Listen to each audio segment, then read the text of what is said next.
सदस्यांनी ताब्यात घेईल का? मंत्री महोदय, अध्यक्ष महोदय, सन्मान्य सदस्यांनी वसमत नगर परिषदेमधल्या जागेच्या संदर्भामध्ये जी लक्षवेधी आणून प्रश्न विचारले त्याच्यामधली वस्तुस्थिती खरी आहे, कारण ही नगरपालिकाच स्थापन जी झालेली आहे ती 1960च्या अगोदर झालेली आहे आणि 1967 सालामध्ये वसमत नगरपालिकेला ही जागा हस्तांतरण करण्यात आली होती। याच्यातल्या 2 एकर जागेमध्ये पाण्याच्या टाक्या देखील आहेत, जलशुद्धीकरण केंद्र आहे, अग्निशमन केंद्र आहे आणि सन्मान्य सदस्यांनी सांगितलेली जी वस्तुस्थिती आहे ती उरलेल्या जागेमध्ये आहे। तिथे आजही अतिक्रमण आहे।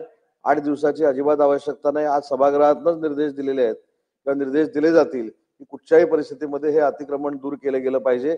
जर त्याने ते 15 दिवसांमध्ये अधिकाऱ्यांनी दूर केलं नाही तर त्या अधिकाऱ्यांवर कारवाई करू आणि या जागेच्या संदर्भामध्ये कोणाच्या संगनमताने सगळं झालेलं आहे ते देखील जिल्हाधिकाऱ्यांना सांगून एक समिती नेमू आणि जिल्हाधिकाऱ्यांच्या नेतृत्वाखाली याची सगळी चौकशी करून याच्यामध्ये जे कोण गिल्टी असतील त्यांच्यावर कारवाई करू।